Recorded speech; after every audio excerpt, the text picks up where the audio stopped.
ایک مشرق کی طرف ہوتا ہے تو دوسرا مغرب کی طرف ہوتا ہے، اور دوسرا مغرب کی طرف ہوتا ہے تو پہلا مشرق کی طرف آ جاتا ہے، اور شمال جنوب کی طرف تو چلتا رہتا ہے۔ شمال جنوب اتنے امپورٹنٹ نہیں ہیں، مشرق اور مغرب زیادہ امپورٹنٹ ہے۔ تو یہ بنیادی وجہ یہ ہے۔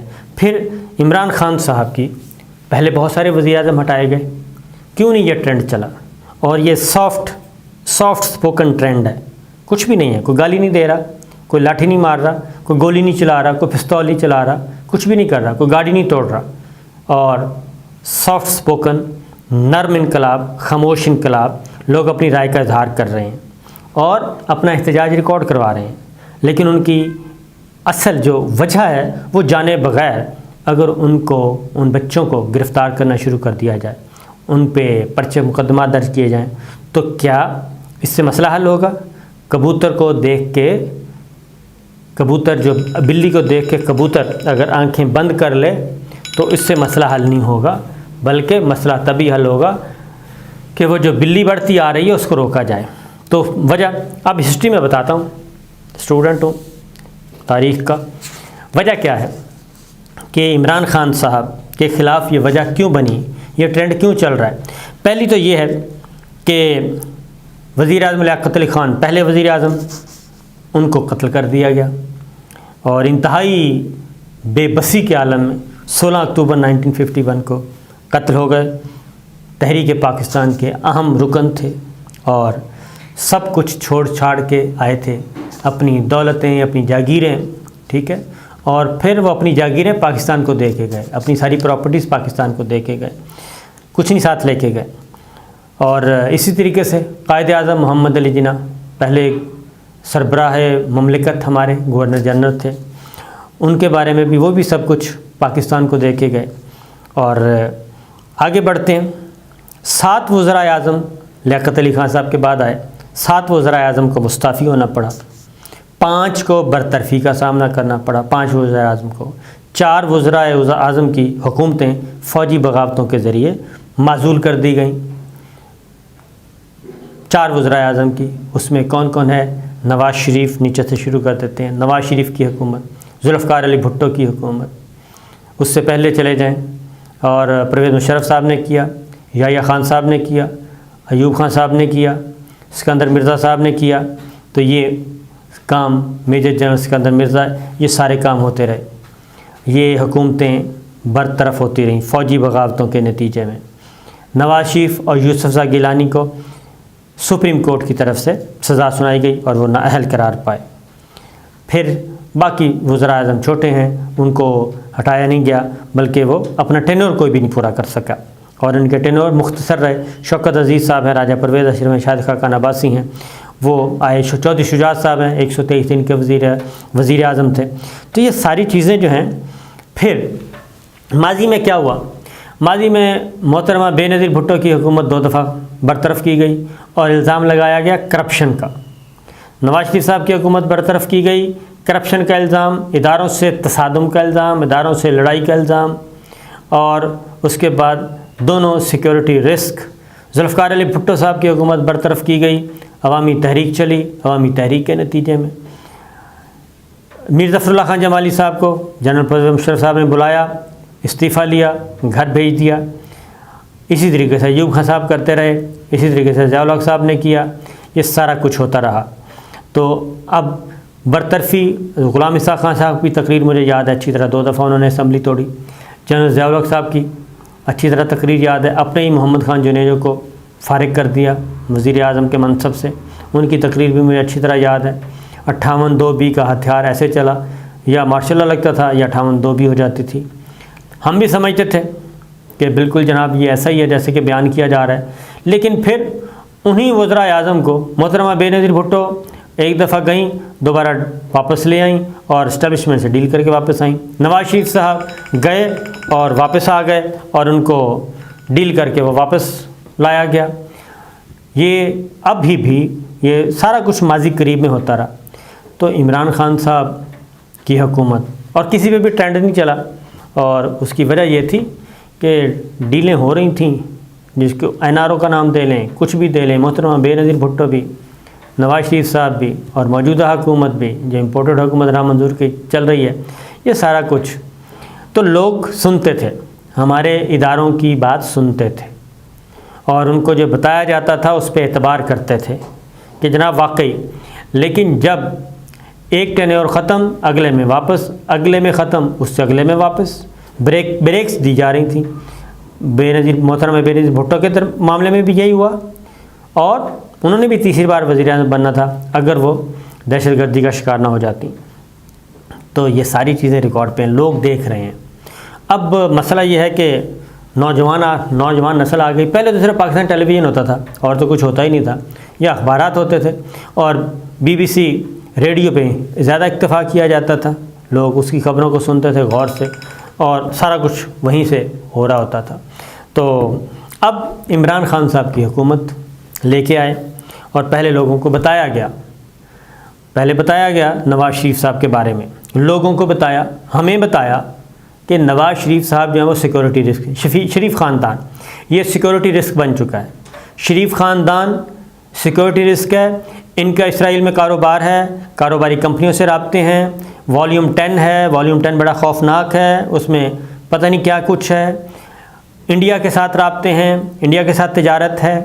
اور سجن جندال جو ہے وہ آیا، وہ ہمیں خواب تو نہیں آ گیا، انہوں نے بتایا اور ہمارے محترم اداروں نے بتایا، اس کو ہم نے رپورٹ کیا. تو یہ سارا کچھ ہوتا رہا. اور پھر زرداری صاحب کے بارے میں بتایا گیا، بھٹو خاندان کے بارے میں بتایا گیا، زرداری صاحب کو بتایا گیا کہ ان سے بچنا چاہیے، یہ ملک کے لیے بہت خطرناک ہے. مولانا فضل الرحمان صاحب کے بارے میں بتایا، ہمیں خواب نہیں آیا، بتایا. کیا بتایا؟ کہ جناب یہ تو فلاں سفارت خانے سے پیسے لیتے ہیں. تو یہ ساری چیزیں ریکارڈ پہ ہیں اور سب کا سب. پھر یہ ساری چیزیں جب چل رہی ہیں، اسی دوران ان سب کے نتیجے میں سامنے مسیحا کے طور پہ وزیر اعظم عمران خان صاحب کو کہا گیا کہ یہ ہیں اصل آدمی، اور وہ آ گئے. اب وہ ساری چیزیں جو شریف خاندان، بھٹو خاندان، زرداری خاندان اور سب جو موروثی سیاست کے لے کے چل رہے تھے، ان سب کے خلاف وہ چل رہے تھے. اینٹی کلاک اسٹیٹس کو توڑ رہے تھے اور آپ کی اور ان کا ہمارے اداروں کی اور ان کی بڑی اچھی پارٹنرشپ چل رہی تھی. تو پھر وجہ ابھی تک سمجھ نہیں آ رہی. یہ راز کھلے گا، کچھ عرصے کے بعد کھل جائے گا، 2-4 مہینوں کے بعد کھل جائے گا، 2 مہینے نہیں تو 4 نہیں تو 6 مہینوں کے بعد اس راز نے کھلنا ہی ہے اور یہ ساری چیزیں آنی ہیں.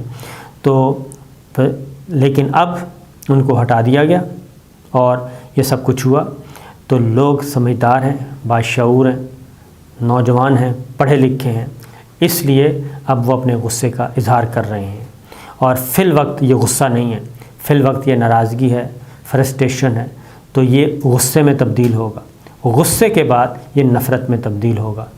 اور نفرت میں تبدیل ہونے سے پہلے کیونکہ یہ چنگاریاں ہیں، یہ ختم نہیں ہونی، یہ بجھنے والی نہیں ہیں. یہ بات ذہن میں رکھیے اگر کوئی سمجھتا ہے، کیونکہ یہ پہلا موقع ہے آپ کو بھی، اور یہ آپ لوگ بھی جانتے ہیں کہ یہ ٹرینڈ جو ہے یہ آرگینک ہے، یہ پلانٹڈ نہیں ہے، یہ چل رہا ہے، چلتا رہے گا. اور اس سے نیچے جو ٹرینڈز چل رہے ہیں ان کی وجہ جو ہے وہ اوپر والی ہے. یہ امپورٹڈ حکومت نامنظور. یہ جب تک یہ اس پرسیپشن کو، اس سے جان نہیں پیچھا چھڑوایا جائے گا، اس کا ازالہ نہیں کیا جائے گا، یہ کبھی بھی ختم نہیں ہوگا. اور جو بیج بوئے گئے ہیں، یہ ابھی تو نفرت کے بیج جو ہیں یہ تناور درخت بننے سے پہلے ان کی آبیاری ہونے سے پہلے یہ کام کر دینا چاہیے. کیونکہ نرم انقلاب، خاموش انقلاب بہت زیادہ خطرناک ہوتا ہے. ایک تو پائیدار ہوتا ہے اور خطرناک بہت ہوتا ہے، یہ نظر نہیں آتا. باقی انقلاب نظر آتے ہیں، خونی انقلاب نظر آ رہے ہوتے ہیں، یہ انقلاب نظر نہیں آتا. یہ اچانک نیچے سے وہ اپنی جڑیں مضبوط کرتا ہے، پھیلتا جاتا ہے، سرایت کر جاتا ہے. تو یہ ہر گھر میں پہنچ چکا ہے. بیت اللہ کی فوٹیج آ رہی ہے، بیت اللہ میں لوگ دعائیں کر رہے ہیں. اپنی دعائیں مانگنے کے لیے جاتے ہیں، وہ اب پاکستان کی دعا مانگتے ہیں ادھر، اور امپورٹڈ حکومت کے خلاف دعائیں مانگ رہے ہیں. بیت اللہ میں بھی اور مسجد نبوی صلی اللہ علیہ وسلم میں بھی، اور وہاں پہ بھی یہ دعائیں مانگی جا رہی ہیں.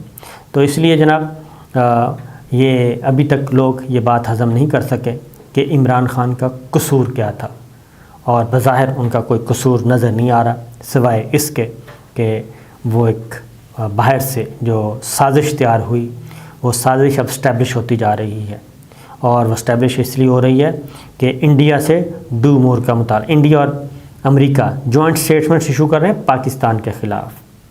یہ ہے وہ جب تک عمران خان تھا اس وقت تک نہ انڈیا کو جرأت تھی نہ امریکہ کو جرأت تھی، الا یہ کہ دونوں مل کے اسٹیٹمنٹ ایشو کر رہے ہیں، ڈائیلاگ ہو رہے ہیں اور ایشو ہو رہا ہے اسٹیٹمنٹ۔ یہ ہے آپ کو لسٹ دی جا رہی ہے، ڈو مور کی لسٹ دی جا رہی ہے، اور ان تمام جماعتوں کو اکٹھا کیا گیا جن جماعتوں کے بارے میں ہمیں بتایا جاتا تھا کہ یہ ملک کی وفادار نہیں ہیں، یہ ملک کے لیے خطرہ ہیں، ملک کی سلامتی کے لیے خطرہ ہیں، ان کے خفیہ روابط ہیں، ان کو کاروباری روابط ہیں، وہ سب کی سب ایک آپ نے ٹوکرے میں ڈالا، اور جب وہ ٹوکرے میں جمع ہو رہے تھے تو ان کو روکنے کے لیے ہمارے کسی بھی ادارے نے مزاحمت نہیں کی، نہ ہی مزاحمت کی، نہ ہی ری ایکٹ کیا، نہ ہی اپنا کردار ادا کیا۔ تو یہ ہے وہ سچویشن۔ اگر آپ امپورٹڈ حکومت نامنظور اور یہ سارے ہٹانا چاہتے ہیں تو اس میں کوشش کریں کہ جو غلطی ہوئی ہے، جو ایک پرسیپشن اور نیریٹو بن چکا ہے، اس کا ازالہ کریں، ورنہ پھر وہی ہوگا۔ لوگ اس طرف جا رہے ہیں، اب کس طرف جا رہے ہیں کہ جناب یہ شرافت کی زبان ادھر نہیں چلتی، شریفانہ طریقے سے کچھ نہیں ہوتا، ادھر پھر مریم صفدر صاحبہ والا نیریٹو لانا پڑتا ہے، نواز شریف صاحب والا نیریٹو لانا پڑے گا، زرداری صاحب والا نیریٹو لانا پڑے گا، مولانا فضل الرحمان صاحب کی طرح، اور ان کے پاس تو ساروں کے پاس اتنا ووٹ بینک نہیں ہے جتنا اس کے پاس ہے۔ تو لہٰذا یہ صورتحال ہے، یہ لمحہ فکریہ ہے، سوچنا چاہیے، غور کرنا چاہیے۔ اجازت دیجیے، اللہ حافظ۔